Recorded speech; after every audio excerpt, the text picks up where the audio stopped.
संभागों की संयुक्त रूप से बैठक यहाँ उज्जैन महाकाल के नगरी में आयोजित की गई थी, जिसमें हमारे राष्ट्रीय नेतृत्व का हमको सहयोग मिला और हज़ारों की संख्या में हमारे सरपंच भाई दो संभागों के जो 15 जिले आते हैं उसके यहाँ पर इकट्ठा हुए और हमारे केंद्रीय नेतृत्व को सुना और समझा और आगामी जो भोपाल में हम बड़ा आयोजन करने जा रहे हैं उसमें सब सरपंचों ने सहमत दी है और सहयोग करने के लिए वो आगे आएंगे। अब देखिए, हमने अभी जल्द ही हमने अभी चंबल ग्वालियर संभाग का हमने आयोजन किया था।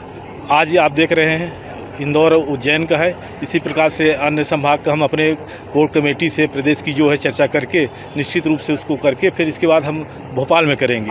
अब इसमें बता रहे हैं कि 15 जिले आते हैं, 2 संभाग हैं। अब इसमें आपका धार है, उज्जैन है, आपका खंडवा है, बुरहानपुर है, बड़वानी है, झाबुआ है, अलीराजपुर है, रतलाम है, नीमच है, सभी जिले हैं। क्या सम्मेलन में किन बिंदु पर? बिंदुओं तो बहुत सारे थे, लेकिन एक ही एकरूपता रही हमारे लोगों की कि हम लोग ये चाहते हैं कि हमारी जो समस्या है मुख्यमंत्री जी सुने। ये मुख्य बिंदु था, क्योंकि बहुत सारी समस्याएं कितनी बताएं, तो उसका एक समाधान हो, उसका रास्ता निकले, उसके लिए हम लोग काम कर रहे हैं और संगठित हो रहे हैं और इसका बहुत जल्दी आपको रिजल्ट इसका मिलेगा। अशोक सिंह शेखर, मध्य प्रदेश राज्य पंचायत परिषद प्रदेश अध्यक्ष। शीतला शंकर विजय मिश्र, मुख्य महामंत्री अखिल भारतीय पंचायत परिषद। मित्रों, आज का कार्यक्रम बहुत ही महत्वपूर्ण था। हम केवल यह देखने आए थे कि जो 11वीं अनुसूची में 29 विभाग मिले थे उसका क्रियान्वयन राज्य सरकार ने किस स्तर तक किया है। यह जानकर बड़ा कष्ट हुआ कि राज्य सरकार ने उस एक्ट में भी ढेर सारे परिवर्तन कर दिए। आज तक मध्य प्रदेश की सरकार ने 243 अनुच्छेद के तहत किए गए उस संशोधन के अंतर्गत जो 11वीं अनुसूची में हमें अधिकार दिए गए उसकी कोई कार्य योजना उन्होंने बनाई ही नहीं। तो समानता की बात नहीं हो सकती जब तय ही नहीं है दायरा क्या होगा पंचायत का, क्या दायरा होगा राज्य सरकार का, वो अस्पष्ट है। तो राज्य सरकार को चाहिए पहले उसे रिस्टोर करे और जो 73वें संविधान संशोधन में संवैधानिक अधिकार मिले हैं वो हमारे ग्राम सभाओं को 3 टायर पंचायती राज यानी कि जनपद को, जिला परिषद को दिया जाए, जिससे कि गांधी का ग्राम स्वराज स्थापित हो सके।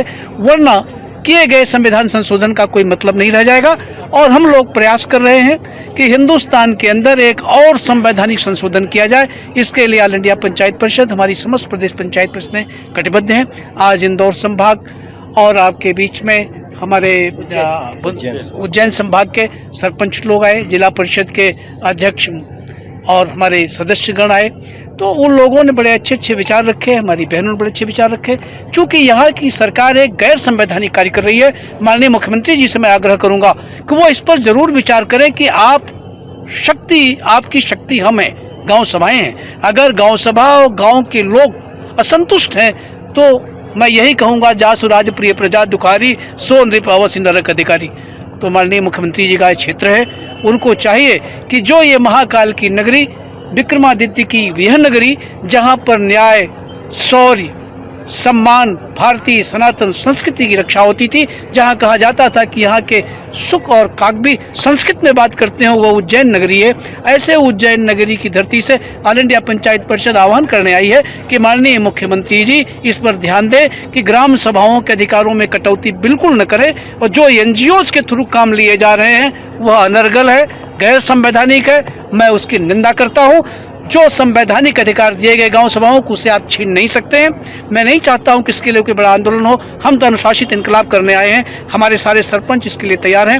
और अगर सरकार बड़े अच्छे ढंग से प्यार से नहीं मानती है तो विधानसभा का घेराव करेंगे और सरकार को हम मजबूर करेंगे कि जो संवैधानिक अधिकार मिला हमें वही दे दीजिए।